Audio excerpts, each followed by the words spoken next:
Prečo to, čo ti garantujú, je stratové? Je rok 2010, máte 50 eur a chcete si tých 50 eur vložiť niekam na účet a chcete mať garanciu. A čo vám garantujú? Že aj v roku 2020 tam budete mať 50 eur, aj v roku 2030 tam budete mať 50 eur. Akurát s tým, že v roku 2010 si kúpite takéto množstvo tovaru, v roku 2020 takéto množstvo tovaru a v roku 2030 už len takéto množstvo tovaru. Pýtate sa, a to tam skutočne nie je žiadne zhodnotenie, žiadne výnosy? Sú ale tak malé, že nepokryjú ani poplatky. Negarantujú vám žiadne zhodnotenie, že budete mať viac a negarantujú vám ani zachovanie hodnoty, že si kúpite aspoň to isté. Garantujú vám, že neprídete o svoje peniaze, ale negarantujú vám, čo si za ne kúpite.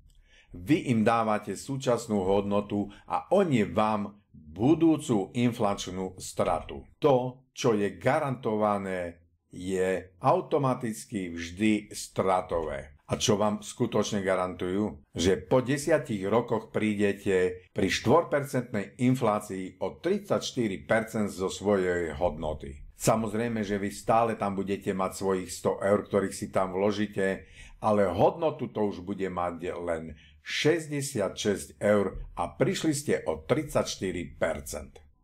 Ak sa vám video páčilo, lajkujte, zdieľajte, komentujte, prípadne kliknite na odoberať. Ale ak vám môžem odporúčať, kliknite na link dole pod videom a stiahnite si kompletný puzzle 15 tajomstiev finančných sprostredkovateľov, tajomstvá, ktoré vám finanční sprostredkovatelia nikdy neprezradia.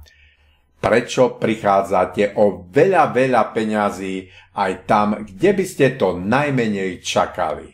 Prajem vám pekný, produktívny, finančne bohatý rodinný život.